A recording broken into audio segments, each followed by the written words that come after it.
Hello, my friends, and welcome to episode 246 of Stand Up. Joining me today, former congressional candidate and lawyer Pam Keith, and our good friend Bill B. in D.C. joins us to catch up on all the latest news in politics. My name is Pete Dominic. Time to stand up with me right now. Hit it, Johnny. Hello, my friends, and welcome to the Thursday episode 246, or whenever you're listening to it. People don't necessarily listen to the podcast on the day. Either way, psyched to have you joining me today. I have an awesome two conversations to share with you and a bunch of things I want to play for you right here up top, as I always do. And, of course, the new most popular segment here on Stand Up, the News Dump. And a reminder that tonight, if you are a stand-up paid subscriber, which you can be, just go to the paid subscription link in the show notes. You can join us at 8 East for a hangout. That's tonight, 8 East. You can get the link at patreon.com/Pete Dominic. All you have to do is sign up for as little as $5. We love doing these. We do them every week. And looks like Boston Globe columnist Michael Cohen will join us, and maybe more. I hope to see you tonight at the Zoom Hangout Happy Hour, the Stand-Up Happy Hour. If you've never joined us, look forward to meeting you, welcoming you to our awesome community. That's tonight, 8 East. Get the link at patreon.com/Pete Dominic. I want to thank my friends Tom and Leslie at Noble Pies for reminding me to make sure I include in today's podcast the great news coming from my state, New York State, that I saw this morning and tweeted about. But this is huge. It's good news. It's great news. And I'm really psyched to open the show with good news. I should probably try to do that every day. New York State just set a new standard for fossil fuel divestment. Are you familiar with this campaign? They did it back in the 80s. To South Africa to end apartheid. But Brian Kahn, writing in Earther today, says, after an 8-year fight to get New York to divest its $226 billion pension fund from fossil fuels, activists have won a major victory. On Wednesday, New York Comptroller Tom DiNapoli announced the state will take a systematic approach to ensure the third largest pension fund in the U.S. divests from fossil fuels by 2025. But the state isn't stopping there, Brian writes, with a promise to completely decarbonize the fund by 2040. That would put it 10 years ahead of the Paris Agreement timeframe of global decarbonization by 2050 and will turn up the pressure on other institutions to follow suit or be left holding worthless investments of a bygone fossil-fueled era. This is huge news. I want to share with you the video from the main activist organization leading the charge for divestment in New York, 350.org. Here's the video. I just read the captions over it. So, because this is a podcast and it's just audio. Listen to this from 350.org. Do y'all make some noise? New York State is divesting from the riskiest oil and gas companies, and they're fully decarbonized by 2040, making New York the biggest pension fund to ever take this level of climate action. This was a people-powered victory 8 years in the making. We mustn't wait for another natural disaster like Sandy to strike us. New York, stop funding climate destruction. Plan to divest New York. After years of pushing elected officials with protests, with petitions, with lobbying. It's time to stop financing the world's destruction by investing in the world's biggest polluters. We've all won. Divestment is not just the right moral choice for our climate. It's not just the right moral choice for vulnerable communities of New York State. It's also the right choice financially. New York is setting a precedent for climate action and divestment globally. Climate justice. Hashtag divest New York. 350.org.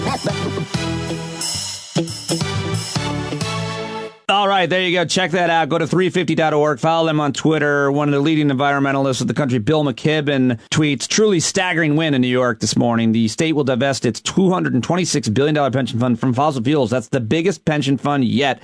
It comes after a decade of great activism and underlines the weakening power of big oil. Such great news, and I'm really happy to start the show with some great news because it's getting shitty from the rest. From here on out, it's pretty bad because on Wednesday, the 9th of December, 2020, just over 3,000 Americans died of COVID-19. horrific, more than 9/11, more than Pearl Harbor, more than so many other disasters. And what was the President of the United States doing? What were Republicans doing? Nothing. They're doing something. They're desperately trying to overturn the result of the election for which they have no hope of success. But don't let that stop them and a whole bunch of bastards who are attorney generals in 17 Republican states, led by Texas, also Missouri, Alabama, Arkansas, Florida, Indiana, Kansas, Louisiana, Mississippi, Montana, Nebraska, North Dakota, Oklahoma, South Carolina, South Dakota, Tennessee, Utah, and West Virginia. The attorneys general of all of these states are trying to overturn the election. They're trying to ask the Supreme Court to overturn the election. They're led by the Texas attorney general, a guy named Ken Paxton, who, by the way, is under FBI investigation. And the lawsuit seeks to invalidate millions of votes. Mark Joseph Stern, writing at Slate on Tuesday morning, Texas Attorney General Ken Paxton asked the Supreme Court to effectively declare Donald Trump the winner of the 2020 election. Paxton's lawsuit falsely accuses Georgia, Michigan, Pennsylvania, and Wisconsin of counting invalid votes in violation of the Constitution. It asks the justices to remedy this alleged misconduct by forcing all 4 states' legislatures to throw out every vote and appoint electors who support Trump.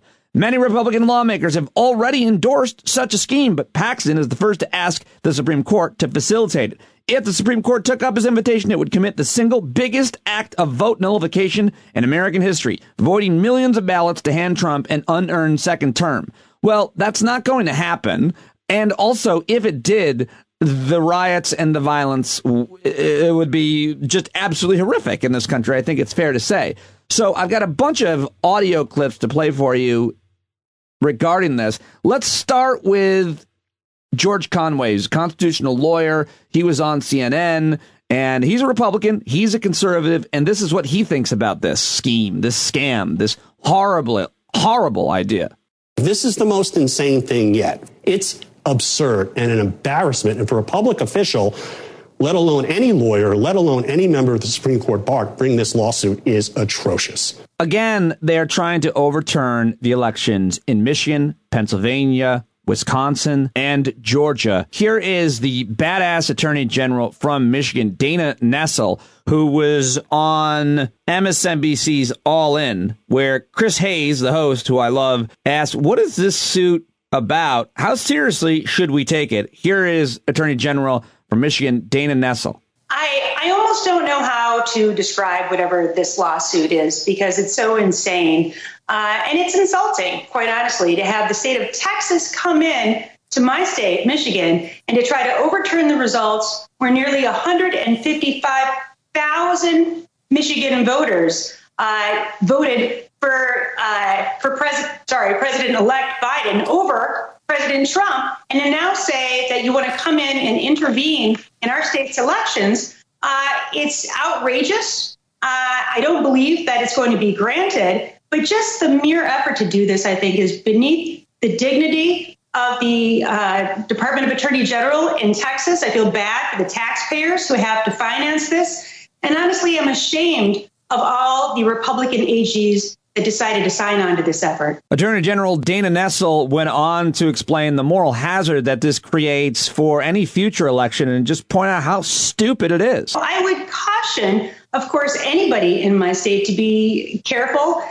If they want to see the results of our election overturned, why not next time? Why doesn't California sue us if we happen to vote for a Republican? Why doesn't New York sue us or Massachusetts? I mean, where does this end, really? You know, our state regulates time, place, and manner for our elections. These same claims have been heard over and over and over in our state and federal courts. The Trump campaign has lost each and every time. And one more comment from Dana Nessel on MSNBC's All In with Chris Hayes. He asked her, is there any precedent for anything remotely like this? No, there isn't. As you indicated, sometimes there are border disputes, water rights disputes, although those are very rare. But no, I've never seen anything like this. I don't know that I've talked to anyone who has seen anything like this before. It is so incredibly outrageous. And I will say this directly to General Paxton, if he's watching. You know who voted for you in Michigan, General Paxton? No one. Literally no one. So stay in your lane and, stick to trying to disenfranchise voters in your own state. Don't come to mine. Woo! Did she drop the mic? Attorney General of Michigan, Dana Nessel. She's so badass, crushing the Attorney General, Ken Paxton, and his stupid lawsuit. Sticking with MSNBC, in the next hour, host Rachel Maddow, she interviewed the Attorney General of Pennsylvania, Josh Shapiro, who had this to say. This lawsuit, based on debunked tweets and conspiracy theories, lies that haven't held up in court. And now we find ourselves with the president and some of these attorneys general trying to spin their wheels and thwart the will of the people in at least 4 states. A little more from Josh Shapiro, Attorney General of Pennsylvania on MSNBC. He went on to add this about America's election system. I would just say they're attempting to make a mockery of it. For the last 4 years, the president of the United States has attacked every institution, including the courts. But what we have seen throughout this process, a process that began in Pennsylvania before Election Day and has gone on since, is that the courts have held, federal courts and state courts, justices and judges that were appointed by Republicans and Democrats or elected as Republicans or Democrats. They have abided by the rule of law. And, law enforcement officials like me have stood up and said, look, we're going to root out any type of voter fraud. We haven't seen any. And we're going to stand up to the attacks on our system. We have weathered that. It is, of course, sad that we have a president of the United States who is attempting to sow doubt and in some people's minds has succeeded. It is sad that we have this lawsuit filed by the Attorney General of Texas. And I will tell you, Rachel, it's especially sad for me that 17 other attorneys general have gone along with this process. By the way, some attorneys general that I've worked with, you talked about it a few moments ago, the Facebook lawsuit that we filed today. And, we've worked constructively in the past. I don't know, whether to call a surgeon to try and repair the spines of some of these individuals or a psychiatrist to examine their heads. But something's wrong. They are afraid of something. And it is up to us to continue to speak truth. And it is up to the courts to continue to do what they've been doing, which is to follow the law. And here's what I know to be true. On Monday, the Electoral College will meet and they will issue 306 votes for Joe Biden. And he will be sworn in as the next president of the United States on January the 20th. Not every Republican is on board with this. There are a few that aren't, including the senator from Utah and whitest man alive, Mitt Romney, who had this to say to an NBC News reporter in not great audio, but I think you can hear it. Senator Romney said it's madness. Madness. It's just simply madness, which is the idea of supplanting the vote of the people with partisan legislators. Is so completely out of our national character that it's simply mad. Of course, the president has the right to challenge results in court, to have recounts, but this effort to subvert the vote of the people is dangerous and destructive to the cause of democracy.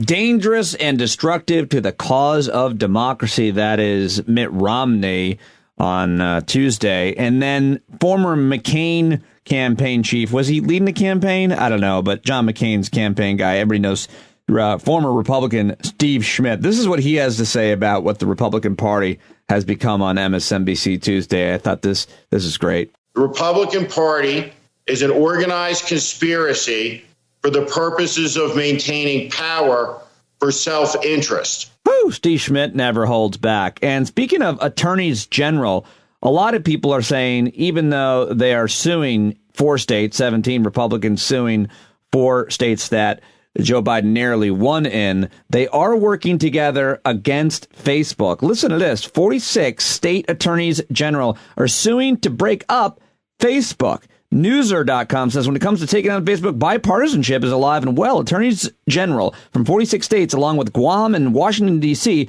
filed an antitrust against the social media giant Wednesday, accusing it of it using its dominance to crush competition, according to NPR. The lawsuit being led by New York Attorney General Letitia James, who said, "Today we're taking action to stand up for the millions of consumers and many small businesses that have been harmed by Facebook's illegal behavior."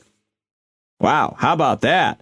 They accuse Facebook of stifling competition by acquiring rivals and called for the acquisitions of Instagram and WhatsApp to be unwound, according to the New York Times. They also called the company for Facebook to be blocked from making acquisitions of more than $10 million during what is expected to be a lengthy legal battle. Alabama, Georgia, South Carolina, and South Dakota are the only states not taking part in the lawsuit. Why not? We don't need them. And also news about YouTube, I think, is really important to mention this story as well to you here. YouTube is now going to apparently remove videos disputing Joe Biden's election victory a month after the election. Here is reporting from TheVerge.com. On Wednesday, YouTube announced that it's going to begin removing any content alleging widespread voter fraud influenced the outcome of the 2020 U.S. presidential election. In the immediate aftermath of the November 3rd election, YouTube came under fire for allowing channels to publish videos making false claims about election results. And so now the company is going to apparently try to remove misleading election videos. And YouTube's announcement, of course, following a series of lawsuits placed by the Trump campaign challenging the result of the election. But in the post, YouTube said its election information panels had surfaced over 200,000 election-related videos and were shown over 4.5 billion times. YouTube said that it would update these panels Wednesday, linking to the Electoral College results provided by the Office of the Federal Register, calling Joe Biden the official president-elect. How about that? YouTube taking action. All right, I'm going to skip COVID headlines today. I just can't. There's just too much going on and around it, and it's just too close to home, and I can't do it today. You know what's going on with that. I already mentioned 3,000 people died on Wednesday, and I don't know what else to say other than that, and the fact that the federal government is completely abandoning its responsibilities. Maybe not completely. Maybe some in the federal government. I shouldn't say that, but certainly the Trump administration and Republicans in Congress aren't doing anything to stop it, and they're also not doing anything to help people who are hurting, who are losing their jobs, who are losing money every day, and who are actually going hungry. And so I don't know. I'm just going to move on. The one more story that I wanted to mention about Joe Biden on Wednesday unveiled some of his nominees, including for Health and Human Services. He nominated former Congressman and now Attorney General of California, Xavier Becerra, and he mispronounced his name. And this was completely innocent because he's reading off a teleprompter. He immediately corrected himself. But wait till you hear how much criticism a whole bunch of reporters got for criticizing him for that. But first, here is the audio of Joe Biden on Wednesday talking about Xavier Becerra and mispronouncing his new Health and Human Service Secretary nominee's name. For Secretary of Health and Education Service, I nominated Javier Becerra. Oof.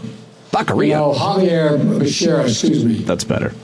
He's currently the Attorney General of California, leading the second largest Justice Department in America, only behind the United States Department of Justice. And for nearly 25 years before that, he was a congressman representing Los Angeles, one of the largest, America's largest and most diverse cities. And also, of course, another diversity, a person of a diverse background. What am I trying to say? Hispanic. Xavier Becerra for Health and Human Service Secretary. But a whole bunch of reporters took shots at him or just mentioned that he mispronounced his name, and they were really ratioed and criticized for it. So I'm not going to read much more about that, but I just thought that was interesting to mention here at the end. But now, folks, I got to get to the rest of the headlines that aren't political. They aren't COVID, but they are important or interesting. Time for the news dump. They call them dumps, big, massive dumps. All right, let's start in New York, specifically in New York Harbor, where a humpback whale was spotted near the Statue of Liberty. How about that? Another bizarre 2020 news story. A humpback whale is seen swimming along the Hudson River in Manhattan. According to experts, sightings of whales have increased over the years. And while I'm on whale news, A new whale species has been discovered in Mexico. Scientists working off the western coast of Mexico say they found a previously unknown species of whale. 3 beaked whales. Beaked whales were spotted last month by a team of scientists working with the Sea Shepherd Conservation Society. Read that at CNN.com. What the hell's a beaked whale? The northern lights apparently were able to be seen in places all over the country and the world. The northern lights are visible over the next 2 nights. I went outside the shed to see if I could see anything, but I think it's too cloudy where I am, just north of New York City. Speaking of which, connected story, a spectacular display of northern lights is possible Wednesday night as far south as Pennsylvania and Oregon. But communication disruptions could come as well. The sun just released the equivalent of a massive solar belch, sending highly charged coronal matter across the solar system. What the hell does that mean? Some of the sun's energy will reach our atmosphere Wednesday night and Thursday, motivating stargazers to look toward the night sky in anticipation of the colorful, shimmering northern lights. But if your favorite radio station crackles with static or your GPS strays a few yards, it's just another byproduct of a crazy year, according to CNN.com. Let's head over to the USA Today, where they're reporting that the rich got richer in 2020. What a surprise. Top 1% saw their wages soar by 160% since 1979.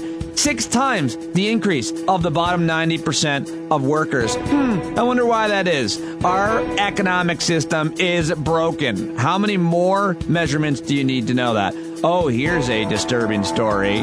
This one is coming from the New York Post that is saying that a Chipotle restaurant in New York City has been besieged by rats, feasting on avocados and biting employees. I don't think those people are getting paid enough for that. That's my guess. They got to deal with people at their fast food restaurant all the time, and now rats biting them. Yeah, I don't know if that job is worth it.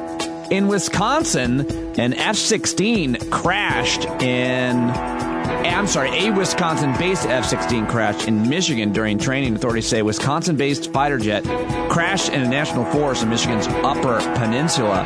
While on a training mission, searchers are looking for the pilot, who was the only person aboard.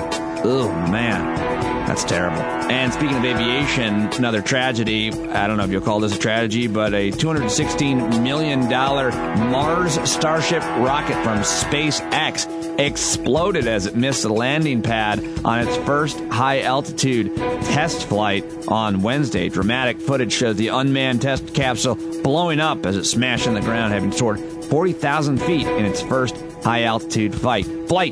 And finally, the world's most talented surfers are riding in out-of-control, huge monster waves in Northern California. High surf conditions along the Northern California coast drew some of the world's most talented surfers to what's called the Mavericks Tuesday, where 30 to 40-foot waves were breaking just off Pillar Point. You know, I've never surfed, but I think it's awesome, and that must be but pretty cool. 30, 40-foot waves. I'm also terrified of it. All right, that is your news dump.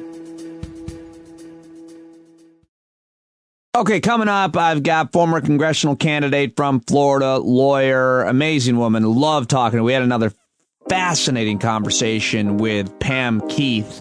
That's coming up, but I wanted to add one more guest to the show today. I try to give you as much content as I can every day. That you get the news segments, you got 2 guests usually every day. So hopefully you'll like all of it, but maybe you'll just like some of it. But you'll always find something to like here on Stand Up, and hopefully you'll support me with a paid subscription, because this is independent media, and while it is free, it is not cheap. That being said, so many amazing, brilliant listeners out there to talk to, and often I put them on the air, and one of my all-time favorites is Bill Boyle. Bill is a businessman who lives in Washington, D.C., but he's a student of life. He's a student of history and politics and economics and foreign policy, and you name it. It's always really great to talk to this guy. I enjoy our conversations so much, and I often press record on them, which is what I did last night.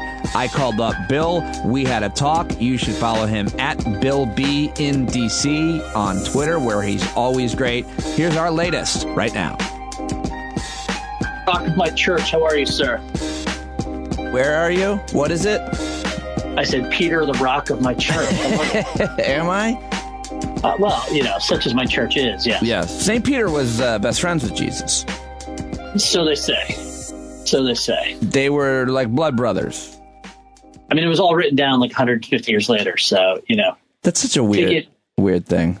Yeah, consider it to be like, a game of religious telephone, right? Well, yeah, but not even really. I mean, 150 years from now, what is anybody going to know about now? It's bizarre. Even given all the records that we have, it's still going to be skewed. I mean, dude, we can't even remember things Trump did 3 weeks ago. Right. I wonder what St. Peter would say about Trump. Well, if you think about it, honestly, that's been true forever. I mean, what you think of as history or what we think of as history is really just the things that historians chose to pick out, or that even more so people at the time thought to write down. There's millions and millions of incidents that could have been incredibly important that we'll never know happened. And that's just always the way it's been. Yeah, that's a great point. And you love history. You love your history. I do. I mostly love history just so that I can snort in derision. Right. Every time that people say America is just like the Roman Empire. Why? What's the America now? People say that now. Aren't you the one who says that? No, I mean, I think that there are some parallels, but the sort of general trope is really fucking dumb and people don't get it right. I mean, there's things to say about that. If you want me to bore you on this topic, like. No, I don't. You have in the past. It's both boring and terrifying too. Yes. So I guess it's not that boring in the end. Well, I mean, like, actually, though, there's a point to it. Like, the people talk about, when Caesar crossed the Rubicon and took over in Rome, right? But what had really happened decades earlier is that a North African king, who the Romans were trying to conquer, bribed a bunch of Roman senators to leave him alone so that he could do what he wanted to do. And he actually made a statement to the effect of Rome's in a lot of trouble as soon as somebody comes up with the price that you need to pay to control Rome.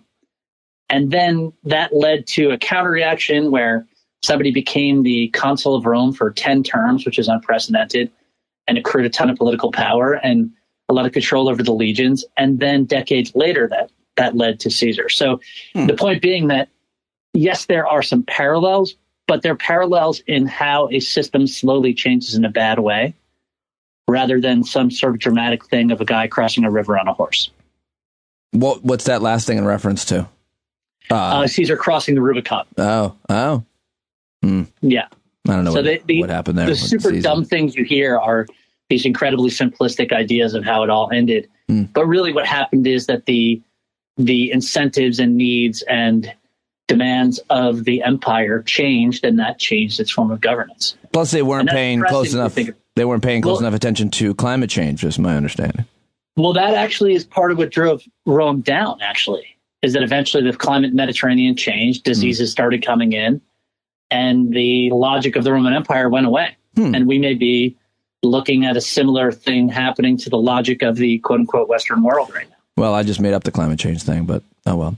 All right, well, now we've got the history lesson out of the way. This is several things that I wanted to get your take on. I thought I'd add a little bit to this episode, little meat, talk a little current events, get reaction from my pal Bill B in DC. First of all, I wanted to just ask, I mean, I feel like the issue isn't really Trump anymore. I mean, he still matters. Obviously, he's still president, and he's doing some very weird things. Some of which I can't quite explain, like putting Kellyanne Conway and other cronies and family friends and Betsy DeVos's sister like in government positions. I asked yesterday on Twitter, why is he doing this? Because couldn't the Biden administration just get rid of them? Like, what is that about? Do you have any idea why he's doing that? What that's about? Why he's seeding the federal government with his pals? Sure. I mean, I think it's a couple of things. Number one, it's trying to throw scraps to people under the table before he leaves, right? Yeah, but what is it for 4 weeks? A job? Like, can't they? Yeah, but Pete, these are small-minded, dumb people who think it's a big deal. That's number one. Number two is that, yes, the vast majority can and will be swept away rather early, but it still gives Biden and his people another thing they have to deal with when they come in, right? So you're just throwing more sand into the gears, or at least you're attempting to. Yeah. And number three, I think that he is deeply concerned about what somebody like Kellyanne Conway might say in a memoir. And so literally any tchotchke he can hand her, whether it be some sort of nonsense advisory board position or, some more Be Best swag, he's going to give it to her. Be Best swag. Yeah, by the way, and you're referencing Kellyanne Conway just signed a $2 million deal for a book, apparently. And what the hell does she care what Trump thinks once he's out of office? She should sing. She should denounce him. She should trash him in a book. Why not? It's the other way. It's the other way. He cares what she thinks. Oh, yeah. No, I get that. Yeah. Right. So given that, I mean, what do you think of what is being made with some of the names or some of the nominations of the Biden administration, obviously under intense scrutiny from several different interest constituents, the media, obviously Democrats, and of course Republicans. When you see some of these appointments and the outrage that they're being met with, especially on the right, it's like, I have no time or interest really to even pay attention, because all of the people that Joe Biden is appointing are qualified and appropriate for these roles. Whereas, Trump was like appointing mechanics to secretary cabinet positions and so on, like people that had no business being in those jobs. People like Ben Carson, people like, frankly, Betsy DeVos, and so many others that just had no business at all. This guy, the radiologist in charge of the COVID task force, Scott Atlas, and so many of his appointments were people that are completely unqualified, whose real ambition was just to destroy the department or agency that they were appointed to be the head of. But what do you make of the reaction to some of the nominations that we've heard from Joe Biden, from Secretary of Defense to HHS to state, et cetera? Right. So the two big ones are Becerra at HHS and Austin at the Department of Defense.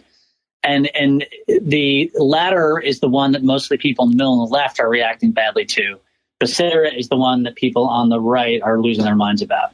And it's really fascinating to see the difference in what those reactions are based on. And I'll give you the example. Becerra at HHS. He was in the House for 30 years. He was on the Ways and Means Committee.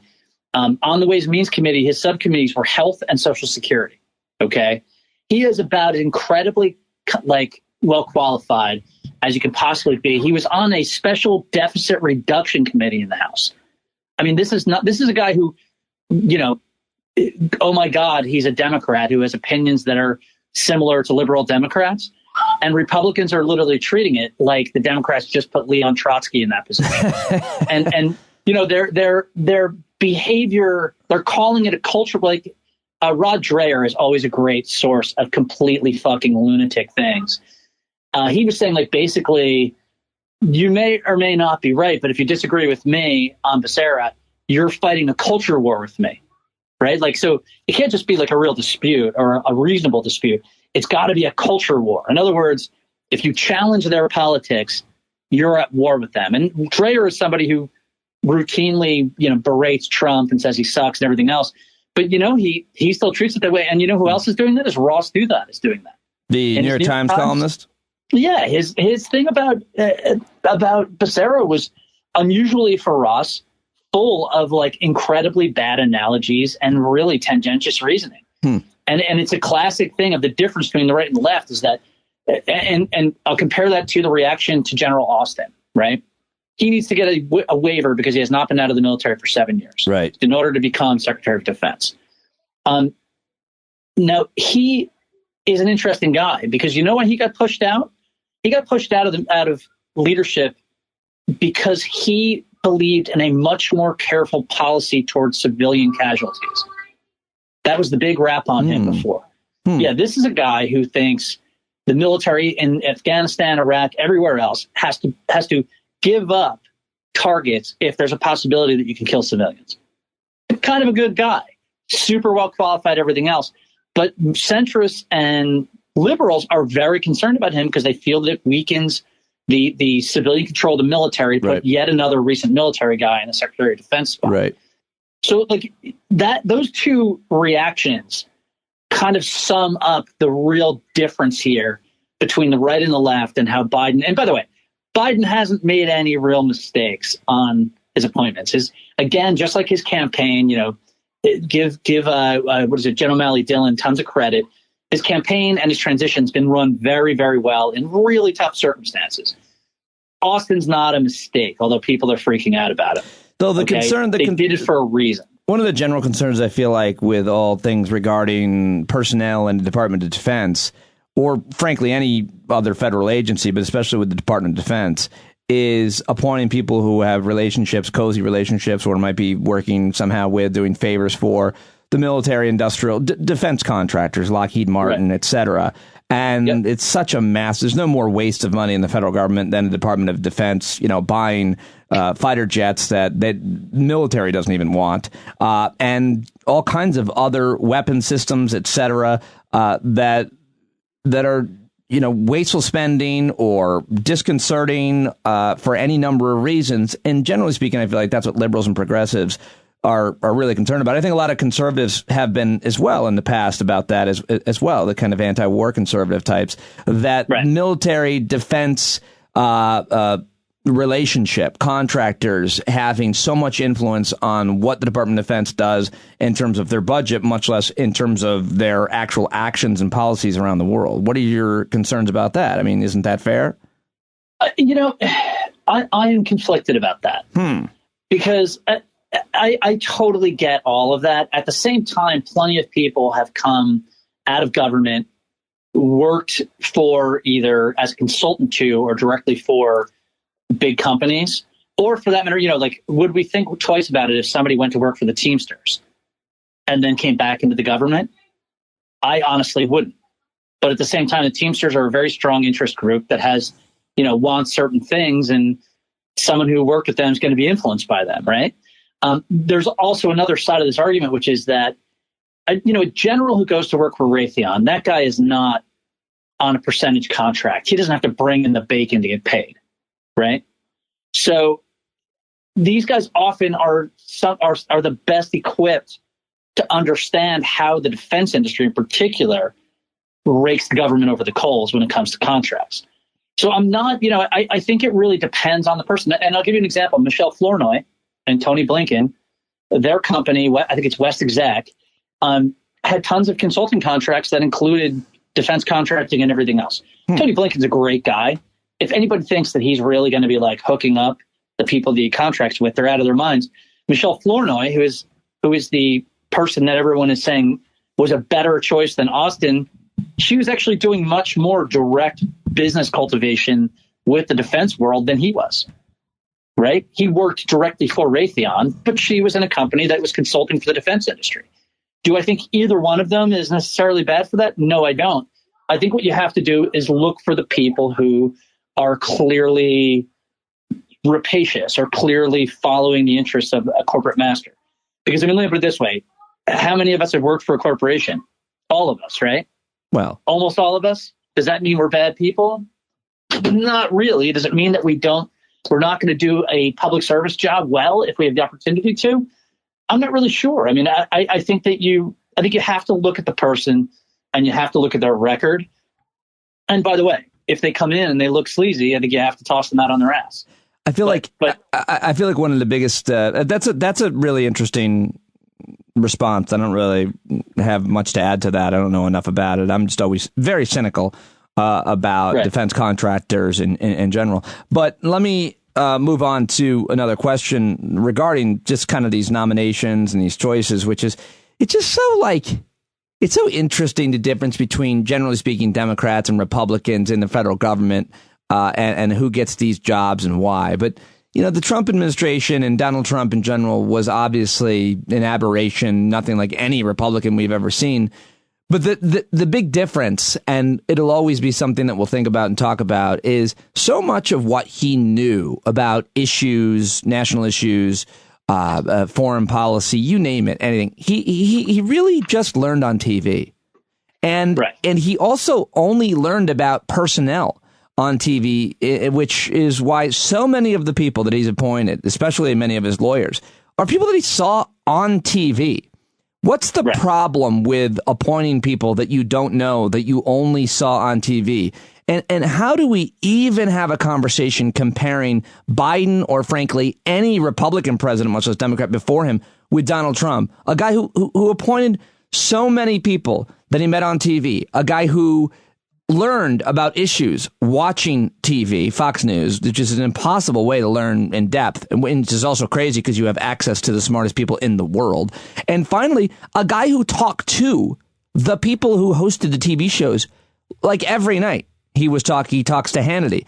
Imagine Barack Obama talking to Rachel Maddow or anybody else. And like he'd have a bunch of progressive columnists over for dinner or something like that at one point and get their take, which I always thought was interesting and fine.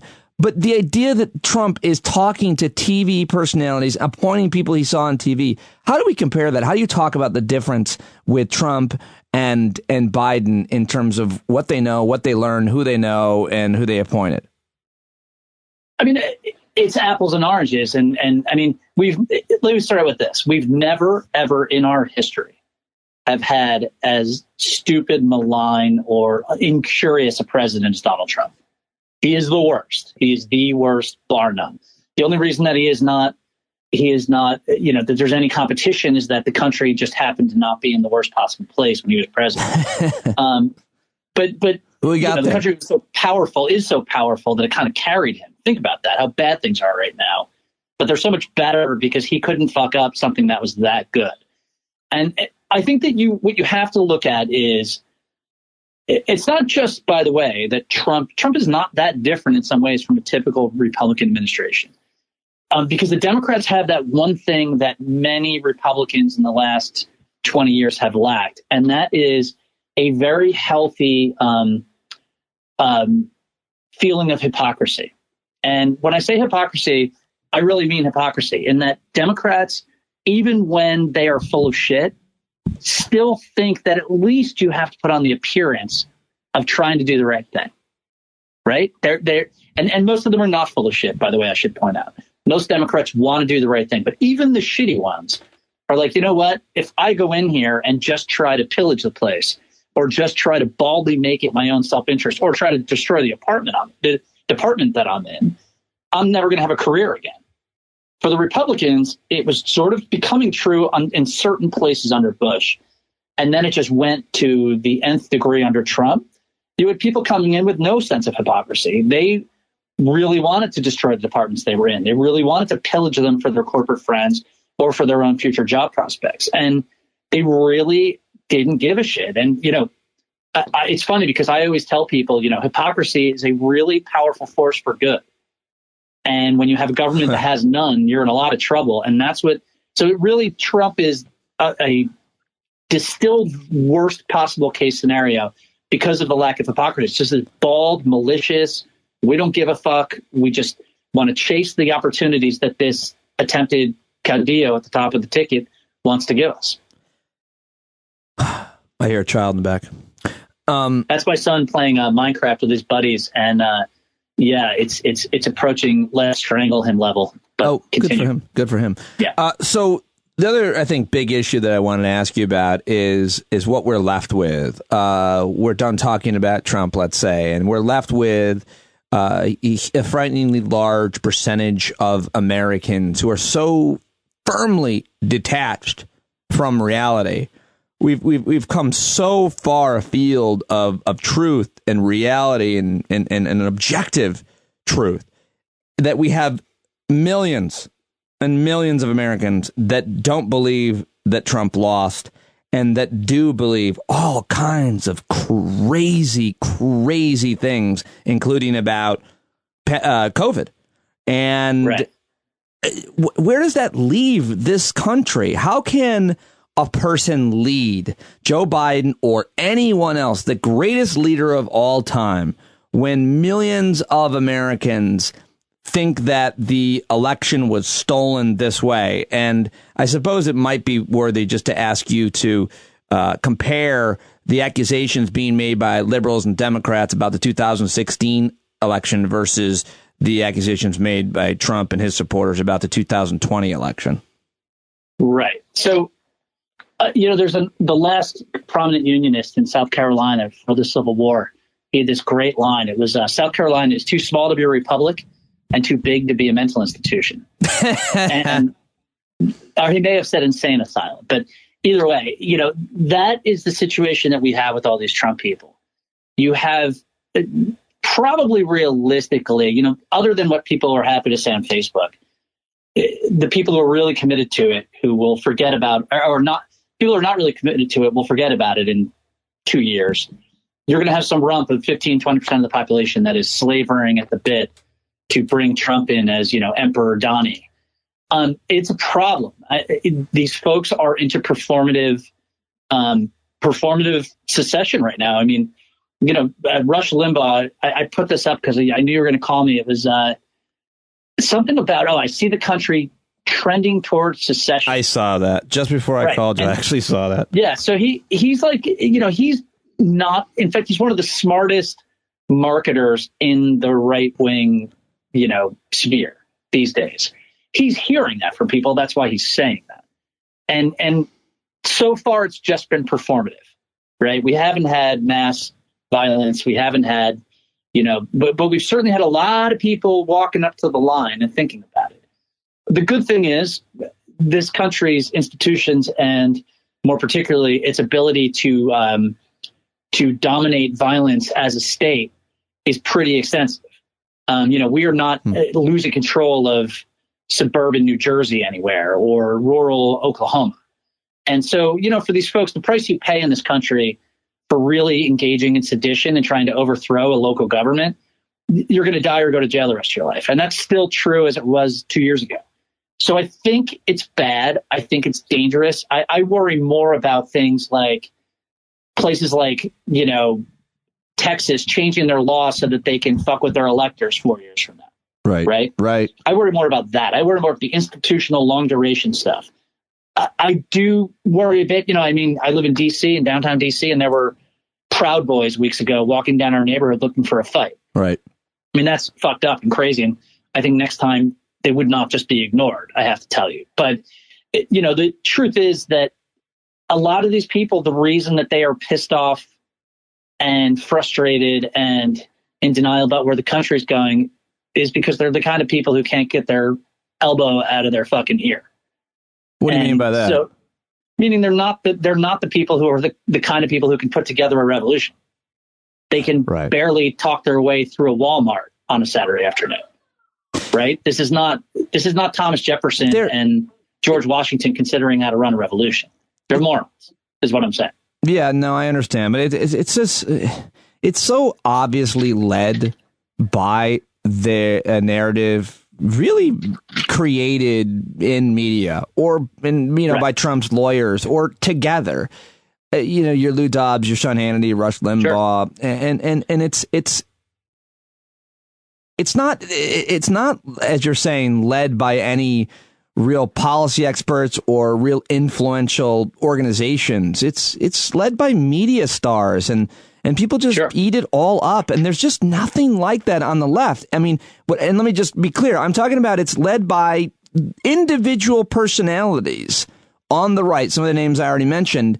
And what they would argue is the Washington Post, the New York Times, and CNN and the New Yorker are the equivalent. And it's just not even remotely the same. And I've been harping on this for as long as I've had a microphone because I study media a lot. And it's the differences between going on a show and saying whatever you want and making any demands you want and making up things that didn't happen, and a New York Times staff writer having to run his story by the editors and having sources and reaching out to experts on any of the issues and getting quotes. And it might not be a perfect story. It might not be accurate, but it's been well vetted. It's thoroughly written and reported. It's in a goddamn newspaper, as opposed to Hannity just yelling and screaming with some kind of, graphic moniker saying, support Trump, we will win. Bullshit. It's worlds apart, Bill. It's worlds apart. Sure it is. Well, there's a really fundamental thing happening here, right? If you look at since the, You just went underwater on your phone somehow. Oh, I'm sorry. Can you hear me? Yeah. If you look at what? If you look at the French Revolution, and you had the right, which was the reactionary conservatives in France, and you had the left, which were the liberals and the, people who wanted to sort of change the system. What it comes down to is that the left thinks people are perfectible, and the right thinks that people are what they were born to be, right? And so if you look at what that does downstream when it comes to running your politics, people on the left are looking for information. They're looking for reasons. They're looking at what is happening and saying, well, how can we make this better? But if you're on the right, and by the way, this doesn't necessarily include all conservatives I'm talking about on the right, but if you're on the right and you're a reactionary, then there is some golden age sort of idea that this is my culture, this is who my people are, this is who my nation is. And that is the sort of situation where you don't have the ability to sit down and say, okay, here are all the 10 scientific reasons why my particular identity is the most important one, right? So that leads you to effectively art and to entertainment. You have to sell people on an idea of what you are, why you are right, that is all emotive, right? It's all personality driven. It's all story driven. Yep. And so that is a really, and this is a thing that runs through like Western civilization forever. That is the core issue, that people on the right, they're not going to change really because, you know, those reactionary conservatives that support Trump, they don't even believe in any of the ideological conservatism that 20 years ago we were told was the bedrock of the Republican Party. They don't care. Right. They want to be entertained. They want to hear a story that makes them feel good and that justifies their fears and identities. That's it. You're right in that there is a core difference. You know, I'm in some ways could lean conservative about a lot of things, except that in the end, I was taught that you have to have backing up. You have to back up for what you believe in, which is a very small L liberal concept. And if that's the way you've been raised, that's the way you're going to operate in politics. What do you mean you have to back up what you believe in? If you have some kind of core belief, you have to be able to have a good argument, data behind that. I mean, isn't it? You have to be able to make an argument. So my father, probably one of the best attorneys that ever lived in the state of New Jersey.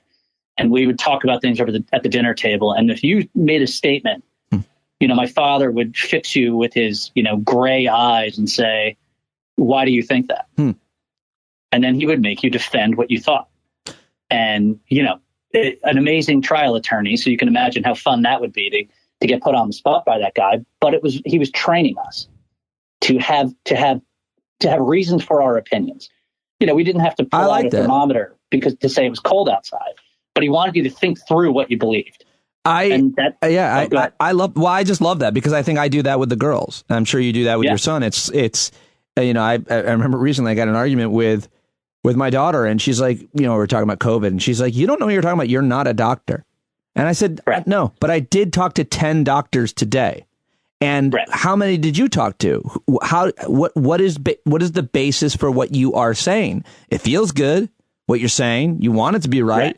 But how do you back it up? Yeah, and by the way, it's really irritating and an unlikable quality when you say that to people. Oh, trust me. Back up your argument most people just can't.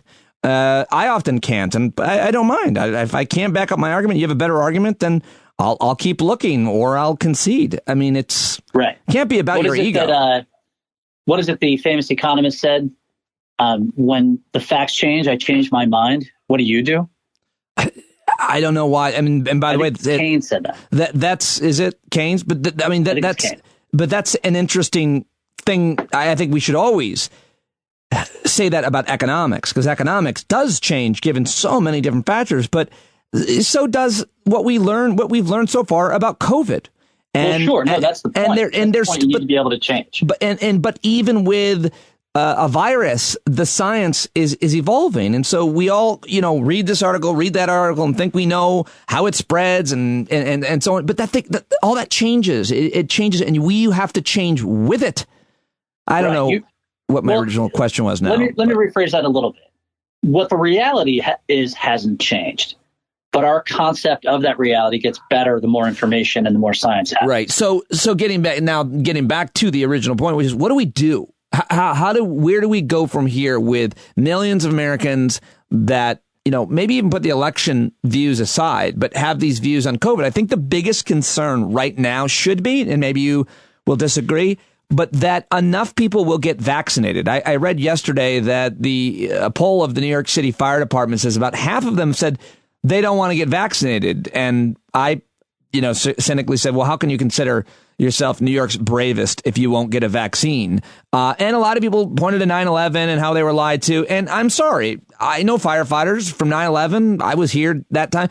At that point, this is different. It's not that. Nobody lied. They didn't know that the air was that bad. They should have known. They didn't know exactly what the long-term effects were going to be. They should have known. Bottom line is they should be compensated for all of their health issues because they were heroes in how they responded. But this is not that, Bill. This is a vaccine. And if putting the firefighters aside, the biggest question right now is how do we convince enough Americans in this case to get vaccinated, much less any of the other things that we need to convince Americans about that are super important. Starting with the vaccine, I feel, though, is the most important moral or just test, period. Okay, well, so here's what's going to happen. The vaccine is going to come most quickly and be used the most completely in places like New York, Washington, San Francisco, Los Angeles, et cetera, right? Those places are going to see the number of infections drop precipitously the most quickly. If North Dakota doesn't want to get the vaccine, North Dakota doesn't need to. They're just going to figure out, though, pretty quickly that they're screwing themselves by not doing it. And that's basically how this is going to work. It's going to be Darwin is going to have his say.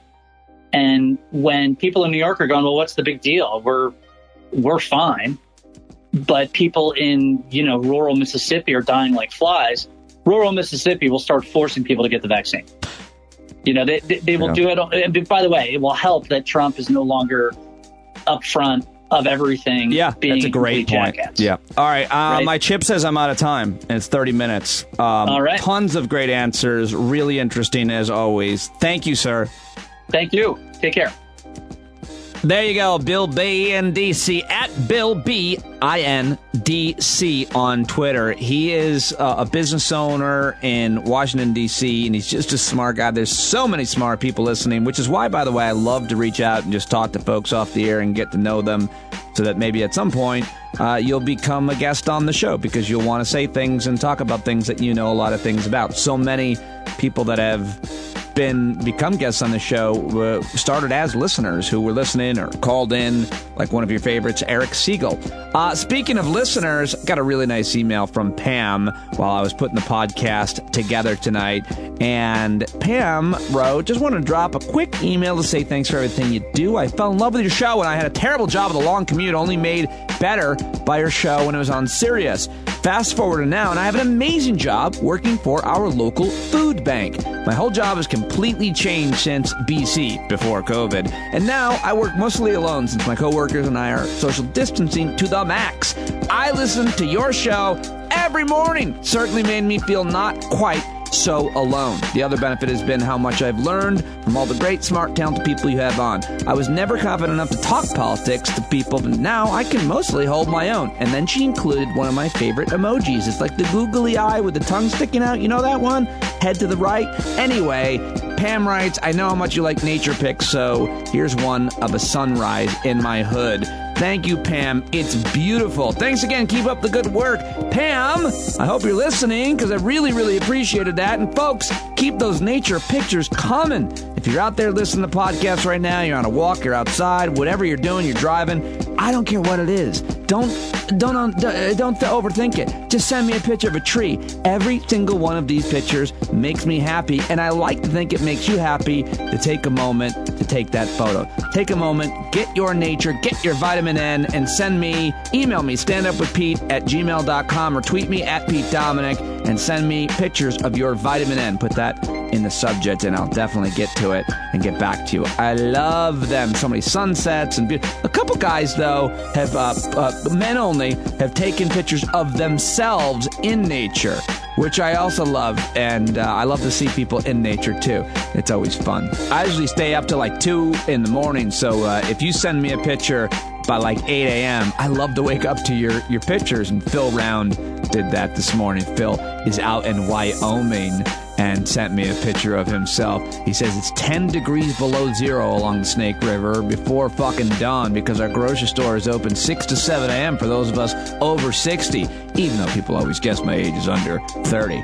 Hunting food in a pandemic. And then it's a picture of Phil in front of the Grand Tetons out there. Love you, Phil. You're the best. Thank you very much for listening. All right, now let's get to my featured guest of the show. I just love this woman. I just love talking to Pam Keith. And Pam was a longtime listener of the old show, and I didn't know that until I put the dots together when I found out she was running for Congress for Florida's 18th district, where unfortunately she came up short on November 3rd. But of course, she conceded her election because Pam is awesome and mature and is going on to amazing, amazing things, which I'm really excited to see. But she is a lawyer, former U.S. Navy JAG officer, as a matter of fact, litigator, expert on workplace law, but she's an expert on pretty much everything. I could talk to Pam about anything. And at the beginning of this interview, that's exactly what I did. I don't know how we got on this topic, but we were talking about like hygiene and grooming for a while, and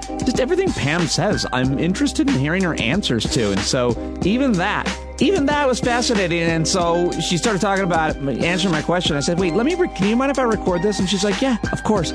I don't know what's going to happen with Pam next, but I certainly hope she goes on to host her own show, because I love talking to her and listening to her. Here it is. We start by actually talking about like personal preferences and what we look for and what we're attracted to in other people. We talked about it for like 10 minutes, but I'm leaving it in there because I don't know. You tell me if you think this is interesting. I thought this was so interesting to hear from Pam, or anybody who is as kind of precise and self-aware as she is about what she looks for. I thought the first 10 minutes was fascinating. And then we talked about foreign policy and obviously the election and politics. We talk about race. We talk about labor issues, which she's an expert on, and organized labor, and so much more. I think you're really going to like my latest conversation with Pam Keith on Twitter at PamKeithFL. Here it is. Hold on. Let me ask the question again now that I'm recording. When you look at a man, what do you think is good hygiene and what is bad hygiene? How would you describe that? And I think, and maybe you'll correct me, maybe I'm being a little sexist here, but I think it's different for men and women, hygiene in general. I don't know. Well, the first thing is I'm going to look to see if they look like they have showered recently. Greasy hair is usually a sign of really bad hygiene. If I see any kind of, if they have a beard and I see any kind of food remnants or anything that looks like there's something in the beard, was a real huge giant turnoff for me. I don't mind if their clothes are kind of old or even a little bit raggedy, but there's a big difference between something that looks raggedy and something that looks dirty. And so to me, that's a sign of grooming. Hands. Hands. So hands, yeah. Dirty fingernails, not a thing. Not enjoying that. Maybe he's a gardener or he works with engines. That's impressive. Well, I mean, you asked me what I respond to. Fair enough. I do not respond to nasty fingernails and nail beds. And so that just is a turn off for me. Now, grooming is a different issue, right? Like you could be poor in your grooming and your beard is just kind of scraggly, right? That's a grooming question, not a cleanliness question. Right. You could have a bad haircut. That's a grooming question, not a right. So that's some of it is style, like, whether you're wearing really outdated and kind of trollish looking stuff, right? That's a question of how you present yourself. But if you want to move from the acceptable to the sexy, right, which is a whole nother category, then you're going to want to be killing it on the hygiene side, not just, clean, but also smelling good and shiny and sparkly. Then you also want to be killing it on the grooming side, which is, it looks professionally done, like you take care of yourself, because it's a sign that you take care of yourself, right? Yes. That you wear, you're somewhat stylish. You put your best foot forward. That's an expression you make about yourself, because everything that you do to the public is persuasive. You're telling people about yourself and every choice that you're making. Right. Yeah. And it's all rhetorical. So what is the gentleman trying to tell me about himself when he presents himself to me? Right. That's what I'm interpreting. Now, if you present to me that you care what I think and that you care about yourself and you make an effort, I'm going to pick up on that vibe. If you present to me that you give a damn and you think you're all of that and I should just be happy with your presence, I'll pick up with that too. Oh, that's all. I'll respond positively to it, but I will pick up on it. It's all very good. When it comes to, go back to hygiene for a minute. Do you notice on a man, again, staying with men, skin, moisturizer or dry skin? Do you notice the texture? What's the question I want to ask? Someone's skin, the texture of their skin. Do you notice that? Yeah. I mean, I think it can be on a continuum. I mean, you're not going to notice unless it's really bad, because then it'll be flaky, or you'll have things like red patches or whatever. And you're like, this guy needs some serious Vaseline. Right. But I think with, as long as you're not bad smelling, right, you could be just average. It's not going to be a major turn off. But if you smell good, it is a major turn on. Right. So good smelling dude is great. Okay, so I think a good smelling dude. See, and here's my thing with men. I don't like too much, because it looks like you're trying too hard. So grooming. So like right now, I just don't give a shit. I'm married. And it's pandemic. So like what I mean by that is my beard's gonna be scraggly, and it's not gonna be that much of it. Should I take better care of myself for my wife or something? I don't know. Maybe I just don't think she cares about like the scraggliness of my beard per se. But I feel like if I'm trying too hard, that means I've really groomed my beard and there's a strict line, and I'm wearing cologne, as opposed to trimming your beard and wearing and shampooing or soap, which right. I'm not necessarily, where are you on body spray or cologne? It seems to be too hard. Now, let me just be clear. So I'm a hypocrite. I use it from time to time. My wife likes it, but I mean, look, I cannot speak for the body of women out there. I can say for me, the sexiest smell on a guy is like Coast soap. Like, to me, freshly showered, soapy smell on a guy is hot, hot, hot. I love it. I don't need a really over perfuming smell on a guy. If they wear cologne, quality cologne, and with a deft hand, that can be awesome. But it's not, deft hand, how they apply it.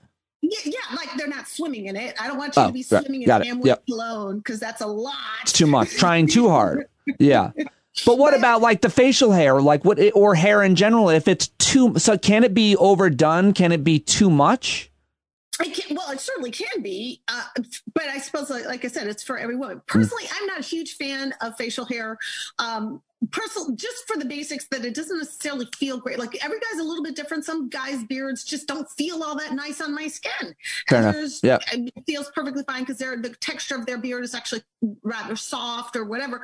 I think I've seen men who look really good with beards, men who look really. No, what you're saying though makes a lot of sense. When I've thought about why I'm not attracted to men sexually, I think a beard can look good, but I've always wondered why anybody would like the feel of a beard. It's scratchy, it's annoying, but I guess some people like it. Or body hair in general. I don't like. I would never. I feel like that would be annoying, uncomfortable, painful, even. Well, I mean, I suppose all things are relative, but for me, I can say that there are guys who look stylish with a beard, but I am never drawn to a guy because of his beard. Right. Like, I can still think he's stylish with a beard, but I would be probably even more attracted without. That does then bring us to a final, very personal question. Then it almost made it sound like you are drawn to a guy for maybe one or two qualities to begin with. Obviously, that would not keep you there for more than a few minutes. We're not even. Well, yeah, but you're in the wrong territory of what draws me to a guy. Like. No, I don't think it's going to be looks. I bet. Well, no, I mean, maybe it is. Hey, look, I'm going to be 100% honest with you and the audience. The hottest thing on a guy is a great body. Like, let's be honest. A good, fit, strong-looking body is the sexiest thing. Are you more forgiving of a man's body as the man ages?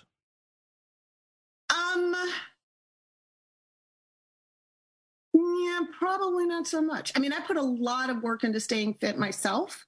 So body for me is you're making a statement about yourself, about your lifestyle choices, about whether you're compatible with me, whether you're going to be able to keep up with me, because I still run and I still play tennis and I still do stuff. So as I get older, I actually find myself less tolerant, because I know how much work it takes to stay fit after 50. Yep. I do personally. I make those choices every day.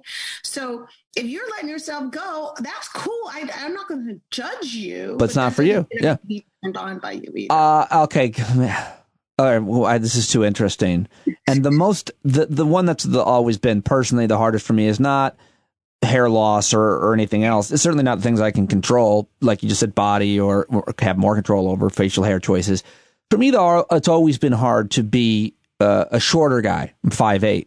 And some people would say now that that's average height. Some people have said to me, you're not short. And I'm like, I am. In my head, I am for sure, because I was the smallest kid in school, and I was like, could you, rarely does a woman answer yes to this. Could you ever date / even be with a man who was an inch or two shorter than you? It's a very good question. I've only dated one guy in my life who was shorter than me. And I don't know that he was exactly shorter than me. He was probably just about my height. And how tall? I feel like you're tall. What are you, 5'9"? No. I'm 5'4". Well, 3 5/8. Are you really? 5'4". I do. Oh, wow. No, I think it's so funny because we've never met in person. And I've seen like maybe a video of you, maybe your campaign video, where I would see like your full body and try to judge your height. But it's only like, I don't even remember that. And so I think you're tall because of the respect I have for you. I do. I was like, she's 6 feet of enlightenment and education and intelligence and confidence. She's 6 feet of it. I think it's somewhat an optical illusion because maybe my arms are longer than they are. Whatever. Illusion. But no, I'm a little shorty. I'm a little just on this side of. I'm not quite petite because I think you're like in the 5'3". So a shorter man than you, that's a very small man. Yes, so it's pretty. It's going to be fairly short to be shorter than me. And it was more, I think, of an issue for him than it was for me. Yeah. I think he was. So what happened was I sensed, even though he didn't necessarily verbalize, but I sensed that there was discomfort for him if I wore heels or anything like that. So I was always thinking about how to make him comfortable because I could sense that it was an issue for him. And it wasn't really an issue for me, but it became an issue for me because it was an issue for him. And I could sense that. And so it was not something we ever really talked about. But over time, I just decided that I was working too hard at making him comfortable. Well, that's good. Good for you. I had the opposite. I was in my early 20s. I dated a gal who I didn't have a sense that she was insecure because I was an inch shorter than her. She told me. Oh, really? Yeah.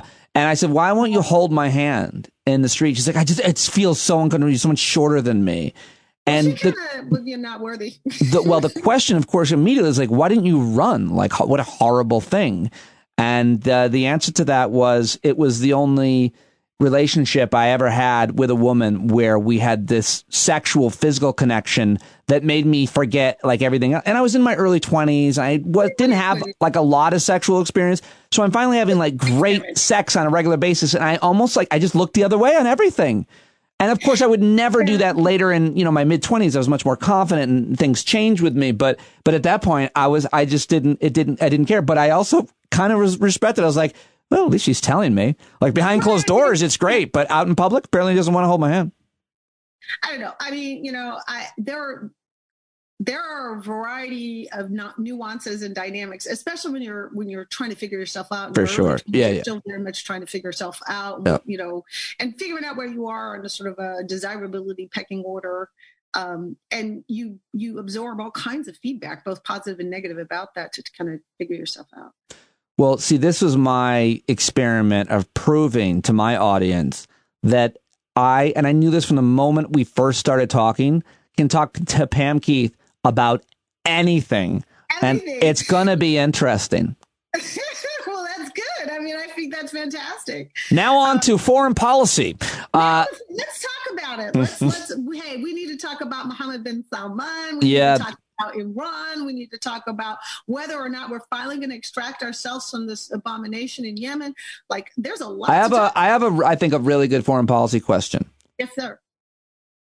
How does America project its image on the rest of the world, or at least the image that we pretended that we were? I'm a hardcore anti-war lefty Noam Chomsky guy, so what my thoughts on it. But nonetheless, if we're supposed to be sharing our American values and spreading our American values, and we can decide how we think about that or not, how do we do it now? How do we do it given the fact that if we're saying democracy is the best form of system, there's nothing perfect, but it's the best form, and you need to have a healthy, vibrant democracy, and we're going to help you, and we're going to watch you. We're going to watch your elections. We have still, over a month after the election, a huge percentage of Americans who think it was stolen because our leader's a maniac, and he's got a lot of people who are... But I mean, I think the thing we have to be honest about is that there is a dynamic about what is and what is not stolen in America that is unique, and it is not the same in other countries. And it's a very different, America has a long history and tradition of democratic elections. And what we're dealing with now is not a question of elections; it's a question of perceptions, right? It's very different than going into Syria and observing an election in Syria that does not have a tradition of elections, not sure how to pull it off, and they didn't, perhaps don't have sophisticated electronic systems of monitoring and all this other thing. They don't have the federalist system that we have with states and municipalities and all of this. So I don't know that they're the same thing. But let's just be honest. And I tweeted about this today. The perception of the election being stolen is not because the levers of the election were manipulated. It's because a number of people were allowed to vote that some group thinks shouldn't be allowed to vote. And those people are people who aren't white and conservative. That's what is called stolen, because they can square in their minds the notion that there were thousands and or millions of illegal voters, quote unquote. And yet the Department of Justice, the Trump administration, all of their Kraken lawyers and all of this couldn't produce zero evidence of any real significant systemic fraud. They cannot. And so you ask yourself, how in the mind of a Trumper do you square that? Like, either they're all incredibly bad investigators or incredibly bad lawyers or incredibly bad at policing elections, or they're incredibly good at lying. And the way that they square this in their mind is they believe that every brown person who votes shouldn't be voting. They're not real Americans.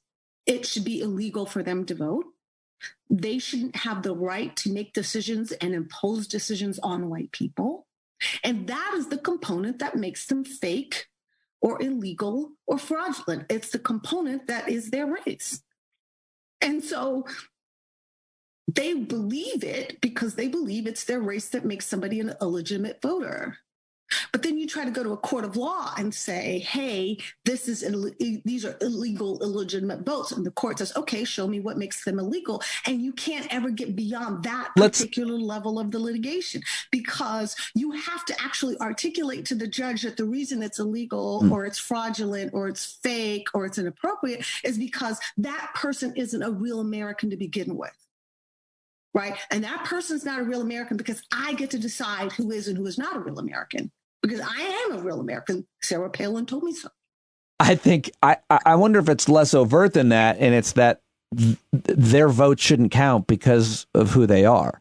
That's exactly it. It's, like, you don't think, or maybe you do, that people are actively, literally thinking mostly what you just said, that black people are not citizens. I absolutely think they are. Because, see, you have to understand, for the last 20 years, a siege mentality has been fomented in the minds of white people by right-wing punditry. Yeah. It's it is a siege mentality. It's a mentality that the people who don't look like you are trying to take away from you all the things that you value about being an American, right? And so if we allow them, those people, the libs, whatever they call us, right? If we allow those people to make the rules, they're going to exercise dominion over us, because that is the attitude of an oppressor be oppressed. I understand and agree with that, and I would love to hear you go more into those thoughts. But still, I'm not sure exactly who you're talking about, but you're saying that there is a certain percentage of Americans, let's not even label them, who see a black police officer, a black military officer, a black person, a teacher, people who are clearly, obviously citizens who are of the United States at a job, performing that job. And you're saying that they would look at that person and think they should not have the legal right to vote, even though that's the sheriff? Absolutely, Pete. Like, the first thing that those folks do when somebody black gets in power is to delegitimize their right to have that power. Agreed. Right?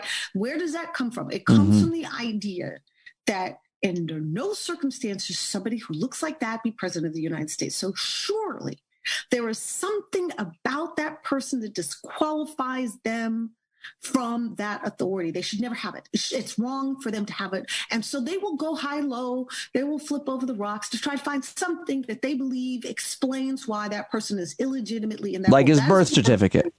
Like his birth certificate. But I mean, Kamala Harris, it was, it's always the same thing. They otherize anybody who is African American in a position of power. They otherize them.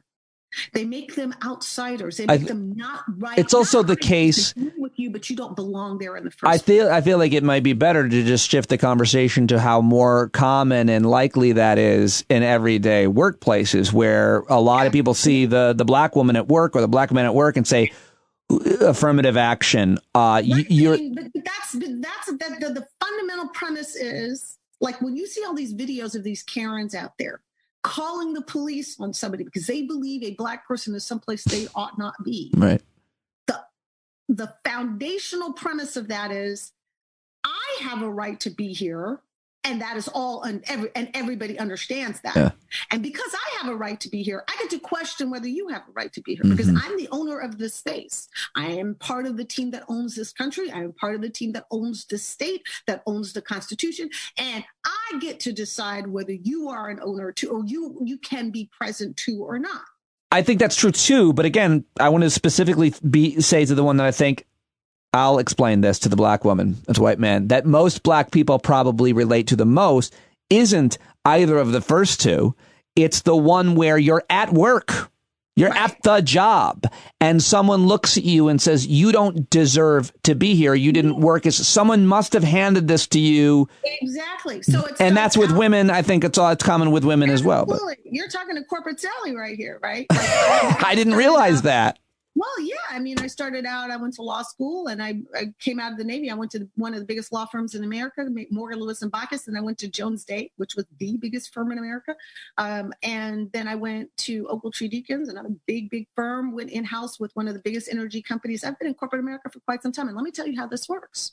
It's very simple. When you start out as a little busy bee, they are so happy to have a black person there, and they want you to feel good, and they want you to feel comfortable, but they want to make sure that you know you have to prove your worth. And so you do, and especially black women, even more so. We kill ourselves to be competitive in those environments. We put in more time, more energy, more effort. We hold ourselves to the highest levels of excellence because we want to prove that we belong there. And once we get to be feeling like we belong there, everything is cool for about 2 or 3 more years. But then you emerge to that level where you are not just belonging there. Now you're working your way up into authority. Now you're working your way up, and in a law firm, it's about partnership, which is an ownership stake, right? And then all of a sudden, all the things that made you brilliant, that made you fabulous, now become things that they're not quite sure if you're a team player. We don't know if there's a lane for you. We need to continue to evaluate whether you're a good fit. Now, you've been a superstar here for like years, and the same people who thought you were fabulous as an associate think you're not a good fit as a co-partner. And that, again, is because there are many people out there, not all, I'm not saying all by any means, but there are plenty of people out there who can only feel comfortable in a dynamic with a person of color if they're in the dominant position and the person of color is in the subordinate position. And if you reverse that dynamic, all of a sudden that person of color is like arrogant or cold or difficult to talk to, not a team player, not a part of, just not a good fit, not sure that the clients are going to really relate. Like those are that feedback comes to you. And as the person living through that, it is the strangest shift because it will happen in a way and at a time where you just don't see it coming. Yeah. It's not like you failed anything. It's not like you dropped the ball on anything. Yeah. That must be shattering. And it's like, one of the other thing along these lines that I saw, certainly in entertainment, maybe it's the more common in other corporate America, law firms, et cetera, schools, wherever, is that when the super qualified, impressive black person comes in, well, we're happy to have you. We're happy to have you on the team. Absolutely. We think you'd be great at the black job. Mm-hmm. So, for example, I don't think it's a problem for me to say this. That's not. When I was helping Joy Reid try to get a show at SiriusXM, and they brought her over to the Black channel, Yeah. And she said to me, she goes back to me, she's like, I don't want to be on the Black channel. I want to be on the woman channel or the whatever channel. Or the whatever channel. And but they never thought that they didn't even, they didn't make that, the fact that was an automatic assumption alone was offensive. Or a better example that everybody would know is Ben Carson. Ben Carson's a fucking brain surgeon. And Trump's like, we'll put you in charge of the place where a lot of black people live. And it was like the most overt example I can think of that everybody would know. But it's overt. It's not covert. Like when I was first brought into Morgan Lewis. Well, the black person, it's overt too, and they completely notice it. But I think often the white person doesn't even realize what they're doing, which is really bizarre. I mean, sometimes they do, but I think a lot of times they're that ignorant to like, you're going to love it over here where there's more of your people. Yeah, I don't know. I mean, I think most of these decisions, especially in corporate America, are quite strategic, and so when I went into the big law firm life, right, I was put in the labor and employment group, which defends racial discrimination charges against employers and stuff like that. It does class actions and so on. And I personally did not want to get pigeonholed as the black woman defending discrimination claims brought by women, brought by people of color. I did not want to be in that position, even though I knew that was kind of the lane that I landed in. So I chose to focus my energies on traditional labor, right? So labor and employment means either the union work or the individual claims and class actions type work. And I chose the union's work. And what that meant was, even though I was on the management side, I would walk into a room and there'd be nothing but octogenarian white men in that room, both for the union and for the management. And I came in, and the first few times I went to bargaining, they thought I was the secretary. I was the note taker. Eventually, they Is that a good thing when you're underestimated? Is that good? Is that advantageous? Yeah, while it's insulting? I don't mind being underestimated at all. I figured. And I believe me, I was in the most esoteric traditional labor you can think of because my firm represented American Airlines. So we're deep in the bowels of Railway Labor Act. And if you're wondering why the statute that applies to airlines is called the Railway Labor Act, it's because that's how long ago it was written. And it's the statute that governs transportation. I never even heard of it, actually. But there's a reason why the United States does not have major transportation work stoppages like France and Germany do, right? We don't have that because our statute makes it very, very, very difficult for transportation unions to go on strike.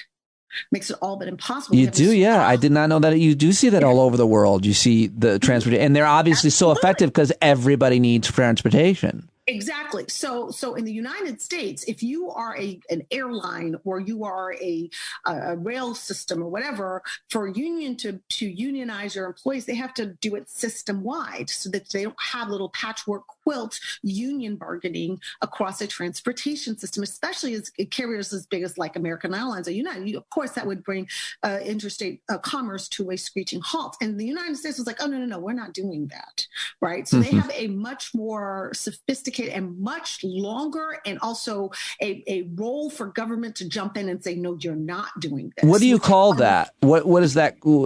The European system where labor has a lot more influence and rights, and the American system where I'm just going to say they don't. Like, no, I mean, I'm not saying they don't. I mean, it's a lot, in our system, it does somewhat depend on the politics of the administration because the administration comes in and leans on one side or the other, right? Yeah, but Democrats have not been. They a lot of.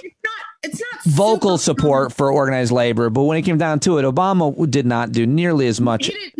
I will agree with that. I will agree that there were, when he had the opportunity to do some really critical things for unions, he did not. And I've always been chastising union leadership about why they were so sanguine about that. The amount of money that unions have invested in Democratic candidates who did not show up for them when they were needed is mind-boggling to me. And yet their greatest annoyance, right, is like I cannot tell you how much crap I got from unions because I was a management side labor attorney, and I was like, yeah, but I did a complete 180 and turned my back on that.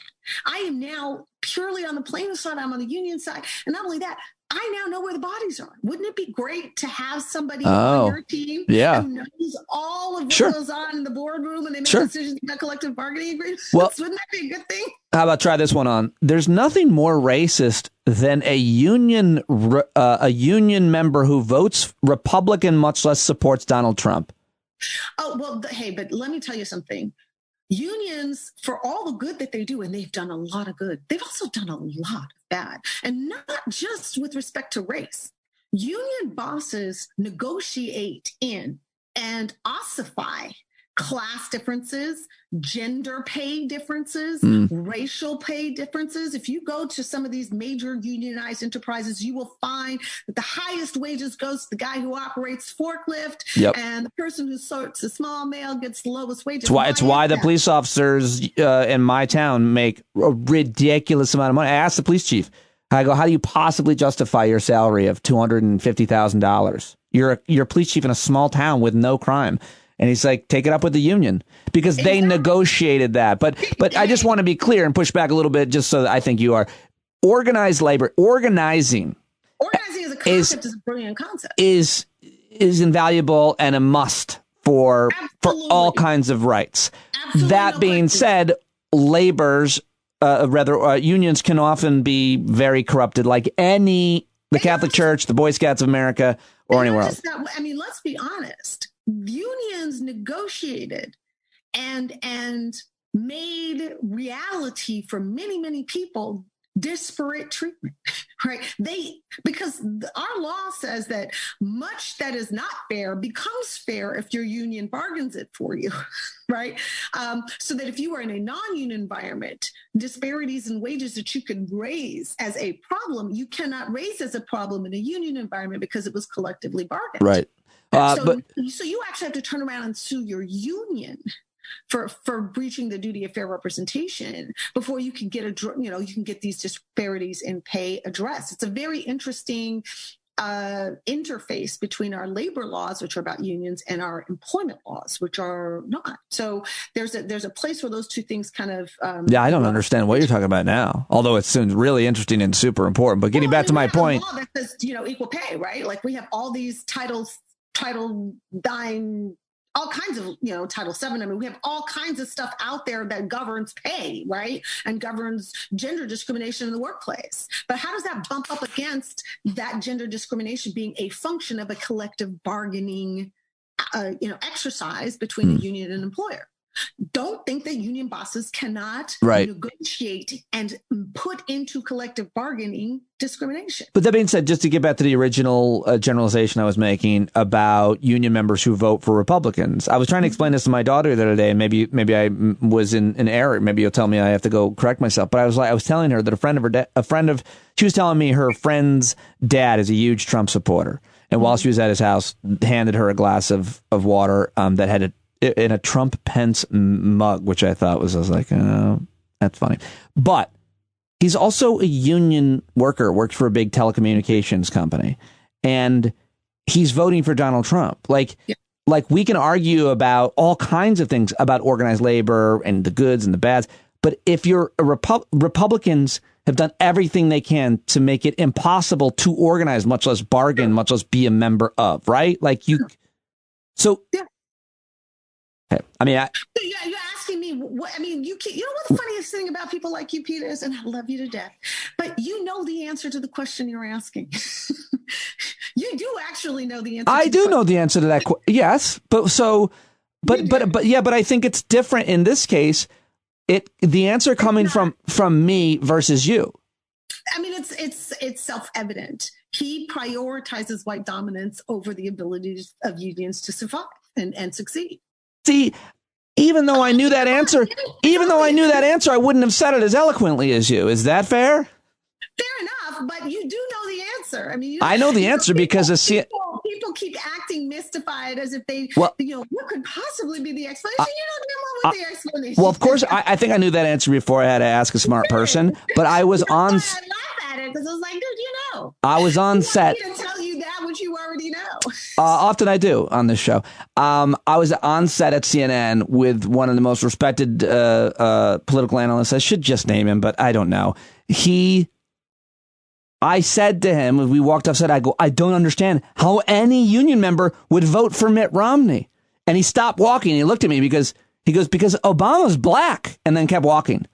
He was the least controversial political analyst like ever, and he wouldn't have said that on air, which is what was so disappointing to me. Self-evident. I mean, it's, again, I keep getting back to this fundamental question. But it's interesting to ask those people, those union members, how would you vote for a Republican? They will never say it's because he's black. They think you vote for what you consider to be the biggest threat, right? Like the biggest threat is the Republican. If you're a union member, how could it be? It's the cuts to the core of your salary, your health care. No. Pete, back up. Before you're a member of a union, right? Before you're employed by any particular employer, you are a person and a citizen, and your citizenship status is more important than any other status you have. I can't understand how that could be. Well, trust me, it is, because if you leave this country and you go visit another country, nobody gives a damn about anything about you other than that you're an American, right? Like, so, and I know this to be true because I was born and raised in other countries. So nobody cared that I was black or that I was Christian or even that I was female. What mattered was that I carried an American passport. That determined how the officials of that country treated me. Citizenship is number one. And so what is at stake here right now? We are at this crossroads in our country where the question of who owns this country is being asked. Not who is here, but who owns this? What are the ownership rights here? And for all this history up until this moment, until this chapter, America was owned by white men. And those white men could be shamed into giving a little bit more to this group or that group or the other. But they always believed that they owned it. And it was a sign of their goodness that they were willing to share some portion of it. What has happened in our current moment politically is a shift, both demographically and psychologically, has happened of such magnitude that the question of ownership is no longer defaulting to white men own America. Right. And now women own. Yep. And people of color own, and LGBT own, and they act like owners, and they expect to be treated like owners, and they're not asking anymore, right? And that's the most frightening, destabilizing, subliminal, sort of hindbrain fear that you could possibly have. Yeah. Is that sense that this ain't mine anymore. And if it ain't mine anymore, then what? Right? So if you're of course you would be more afraid of losing this sense of ownership over the United States than you are about losing any particular job or any particular union benefit or anything else. Because as a white man, you could always move to another job, right? Because the system was designed to make that possible for you because you control the system. Well, that's all very interesting, and I love the way that you put it. I guess I would say, the difference between owning the country and acknowledging, how'd you say it? Who's here? I wrote down who's here. Because what's happening... But were we allowed to feel like owners of this country? No, what's happening is actually so overt, obviously. It's Trump and Republicans. Let's forget about Trump. Republicans have, since the Southern strategy, I suppose, have done everything they can to marginalize the black and brown people who are here and prevent new ones from coming. They don't want us to think like we are owners, right? There are people who are tenants, black people, and then there are people who are residents, brown people, right? That's where the phrase, right? Like immigrants, right? That is the framing and ideology that we have. It is the underpinning of all of our assumptions. Right. And so that's where we're at. That's where the phrase uppity comes from. Exactly. Right. Exactly. That sense of you don't know your place. My place is supposed to be beneath you. But here's the thing. There are a bunch of folks walking around this country like me who say, you know what? My father served in the military. I put on the uniform and served this country. There is no battle of the United States that was not fought with people of color. There is no corner or micron of the Constitution that was not defended by the sacrifices of people of color. So we are co-owners. But you should never, but let's be clear. I want to be really clear. You should never, ever have to prove your bona fides as a human to be treated a certain way. No, I'm not saying that you go around doing that. I'm saying that regardless of your citizenship, you don't say to another person, know your place. Yeah, but you do. Unless you're a very old person and a young person is wise and off. Yeah, but I mean, that's a question of respect, right? Not a question of ownership, Yeah, right? yeah, Like, right, let's not muddy these right. waters. This is a question purely of ownership. Right. Right? Because it used to be, when we started out where white but people you don't get America, to, but you don't have, they were, remember, think about the assumption. but your service to the country does, I'm saying your service, your father's service doesn't give you the right to more ownership than me, Pete Dominic, and I didn't serve and my dad didn't serve. But the point is that you would take that someone would take that from you. It's like you're obviously articulating all of the contributions of everybody. And all I'm saying is you don't have to make any contributions to be treated with respect like a human being. Exactly. But Pete, you know the dynamic of our country. I mean, think about the assumptions in the minds of the persons who landed here back in the day, right? Who thought, I landed somewhere, there are people there, but I get to take their stuff and their land, right? That's a mindset. And take these blankets. Bring other people here from some other country and make them my chattel. That's a mindset. Right. Then we get to fight a war and they get free. But then I get to make all the laws to make sure that they can't actually be citizens. So that's a mindset. Right. And all this time, I'm trying to make sure that whatever we do, we don't give them enough that they have as what I have, and the swagger that I have to walk around this country as mine. So let's just be honest. And most of everything you just said was race and ethnicity, but you haven't even started on gender. No, and I'm even touching gender. Right. Like gender is a whole other thing. But, so what I'm saying is, the reason we are where we are, the reason you're seeing the histrionic response from Trumpers, the reason they can square in their mind that the election was stolen because to them the decision was made by people who aren't real Americans, because they believe they have the right to ascertain who is and who is not a real American, because it's their country, not ours, theirs. Newt Gingrich said on Fox. Fox today. She said on Fox News about the Georgia runoff. Yeah, boy, do I hate him with a capital H. I was like, the hell is he talking He about? said Stacey Abrams is going to steal the ballots. And I know what I heard. Like, I heard black people shoplift. Like, it was such an overt, like, Newt Gingrich has thrown out, like, Trump has just allowed him to be who he was a little bit more whistling, to just so be that Stacey Abrams is going to steal the ballot. She's going to come in and take them herself. It was right, because she has more access to those ballots than, let's say, Brian Kemp. I mean, come on. No, man. well, no one's stealing. No, but Pete, it wasn't really about physical stealing. Again, no, it was about saying black people steal. Look, this one particularly. You keep missing it. You keep missing it. Okay. You keep missing it. They're stealing it by voting at all, because they have no inherent right to vote. Got it's it. not actual theft. He's not talking about actually going to some place and putting your hands on a bunch of ballots and stealing them. He's saying that every time a black person goes into a booth and votes and that vote is counted, it is a theft from a white person, because that black person shouldn't be voting at all. That is what he's saying. And he's not speaking in particularly subtle dog whistles here. Everybody that's listening to Newt Gingrich and of that mindset is receiving that exact same message. Every time a black person votes, it is a theft from a white person.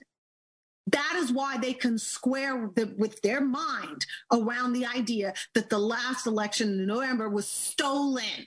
It was stolen because black people in large numbers voted, and they should never have a right to vote because they're not.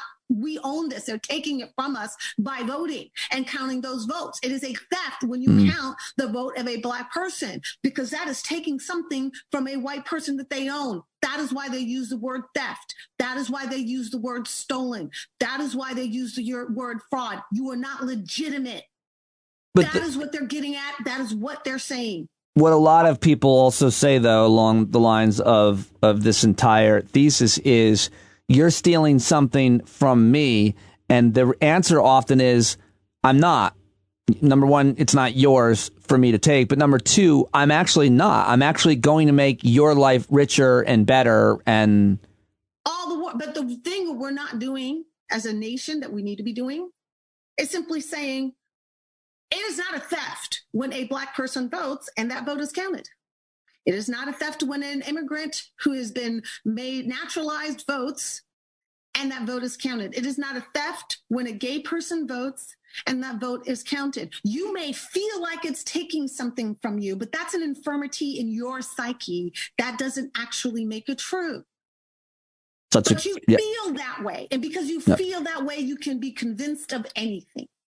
Okay, I'm going to end this portion of this conversation right here, and I want to thank you for joining me, Pam. What a wonderful clinic you just put me through on such a broad range of amazing issues. We started with grooming, right? Hygiene and grooming, and we ended with, how would we describe it? Race and democracy and psychology in a way. Whiteness.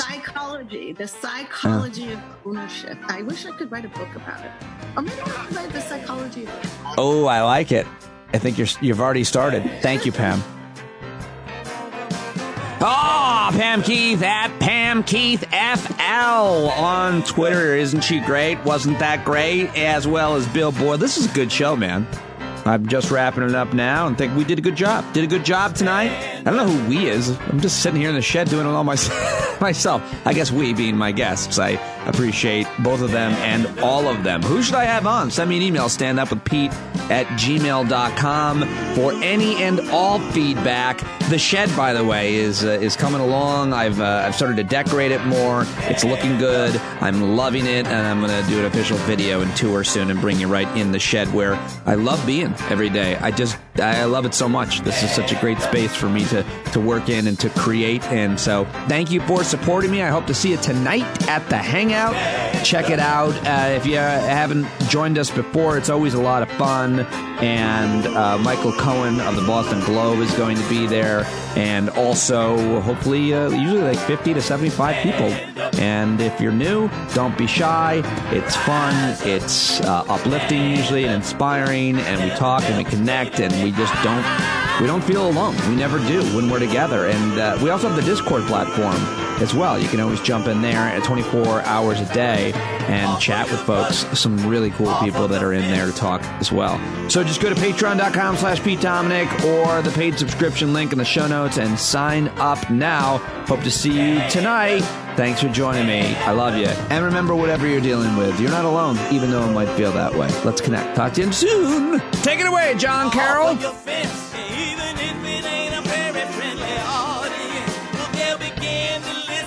Start making sense and you stand up, stand up. No need to point your rifle to defend your town, just stand up, stand up. You know they can't deny you what you're laying down. Boy, you better stand up, stand up. Show your face of every color, yellow, black, red, and brown. She's the place where every lost child will finally be found. There's only one thing to do before we stand our ground, and that's stand up, stand up. Well, the founding fathers saw a land for all. They had to stand up, they had to stand up. They had a keen imagination for a crystal ball, drawing all the plans of stand up. But all they had to go on was the time they were in, with other causes for laws, and since they weren't even sin, they knew that change was gonna come before the change could begin. They had to stand up. All right, they had to stand up. We got to stand up. We got to look the devil square in the eye. We gotta let him know it's his time to go and make it clear when all we hear is a lie. Why you lying awake wondering where the money all went? It'll be the cost of freedom that'll go unspent. You can see him flee the scene of that experiment if you stand up. All right, we got to speak up, we got to reach up and raise your voice in every way you know how. Don't be toes up, you got to show up. Ain't no better time to do it but now. No need to pledge allegiance to no wanton tribe. Rise up, show obedience to the voice inside, and listen well and it'll tell you not to run and hide. It says stand up.